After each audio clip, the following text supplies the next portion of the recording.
Sebagai orang Indonesia, kita pasti mengetahui tanggal 17 Agustus 1945 sebagai Hari Kemerdekaan. Dan kita pasti juga merayakannya setiap tahun. Tapi ada satu versi lain sejarah dari sudut pandang yang berbeda, yaitu sudut pandang negara Belanda. Belanda adalah negara Eropa yang pernah menjajah wilayah Indonesia sangat lama. Sejak masa berdirinya VOC, Belanda sudah mendirikan markas di beberapa bagian Nusantara. Lalu Kompeni Dagang VOC dibubarkan dan wilayahnya diambil alih pemerintah Belanda.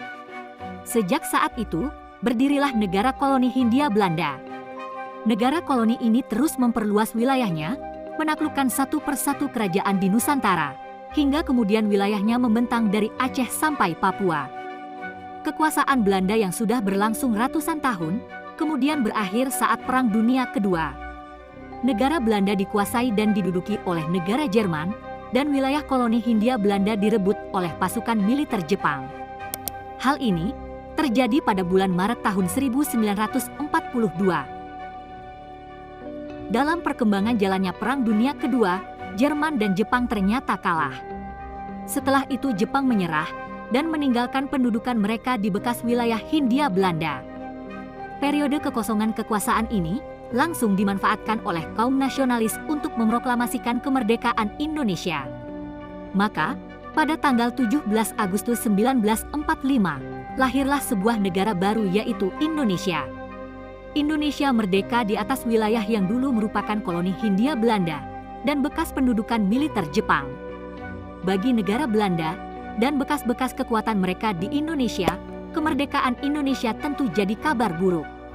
Wajar saja, wilayah koloni Hindia Belanda adalah tanah paling berharga bagi Belanda.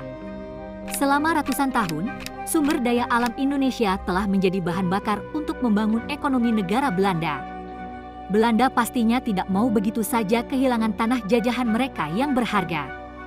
Jadi setelah terjadinya proklamasi kemerdekaan Indonesia, Belanda lalu mengobarkan perang untuk dapat kembali berkuasa di Indonesia.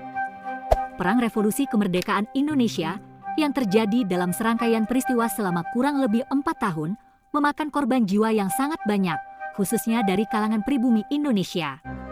Diperkirakan ada 300.000 orang Indonesia yang meninggal sepanjang perang ini, ditambah dengan sekitar 6.000 tentara Belanda. Perang ini baru berakhir ketika ditandatanganinya perjanjian kemerdekaan dan penyerahan kedaulatan antara dua negara. Proses perjanjian damai ini berlangsung sangat alot dan dimediasi oleh komunitas internasional. Bagi negara Belanda, mereka baru mengakui kemerdekaan Indonesia saat perjanjian penyerahan kedaulatan dilaksanakan, yaitu pada tanggal 27 Desember 1949. Belanda memang sangat bersikukuh dalam perundingan damai dengan Indonesia. Mereka bahkan menekankan kalau Indonesia harus mengambil alih dan membayar hutang peninggalan Hindia Belanda. Jumlahnya sangat besar, yaitu 4,3 miliar gulden Belanda. Sebagian dari hutang ini adalah uang yang dihabiskan untuk biaya perang melawan pasukan Indonesia sendiri. Pembayaran hutang ini bahkan masih dilakukan pemerintah Indonesia sampai tahun 2002. Pengambil alihan hutang ini sangat menguntungkan bagi Belanda. Setelah mereka mengeruk kekayaan alam dari Indonesia selama ratusan tahun, di akhir cerita, kita justru yang harus membayar hutang kepada mereka. Uang pembayaran hutang dari Indonesia ini digunakan Belanda untuk membangun kembali negara mereka setelah hancur dalam Perang Dunia Kedua. Belanda juga dapat pinjaman dari Amerika Serikat melalui program Marshall Plan. Belanda sebenarnya baru bersedia menghentikan agresi militer mereka di Indonesia setelah mendapat tekanan dari Amerika Serikat dan diancam tidak akan lagi diberikan pinjaman.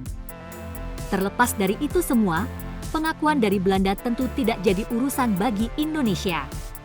Hingga saat ini, tanggal 17 Agustus tetap diakui sebagai Hari Kemerdekaan Negara Indonesia oleh dunia internasional. Bagi Belanda, memang tidak mungkin mengakui kemerdekaan Indonesia tahun 1945.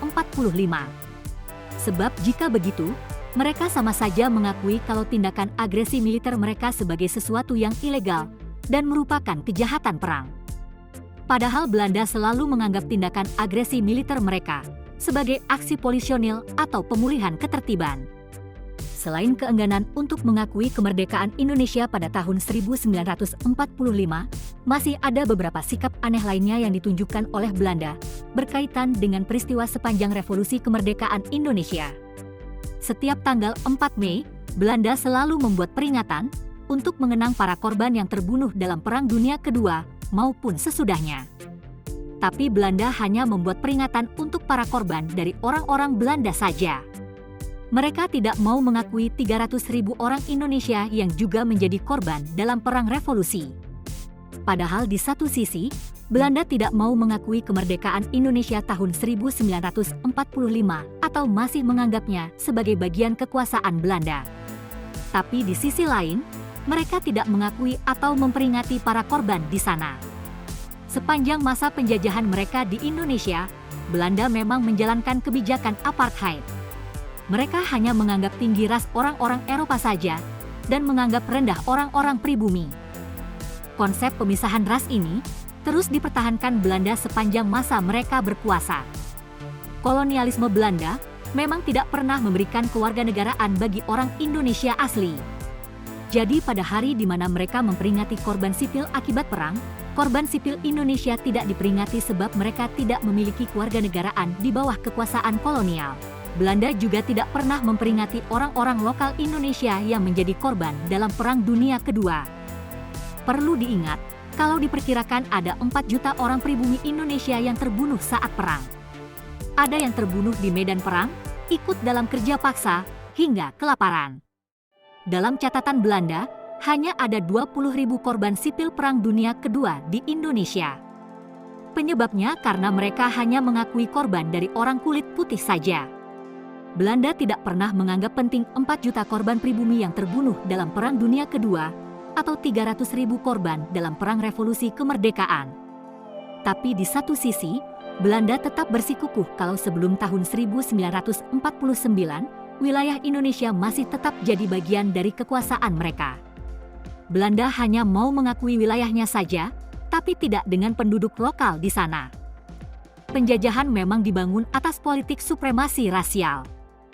Kolonialisme adalah kecelakaan sejarah dan rentetan kekejaman yang menghasilkan ketimpangan dunia hingga sekarang.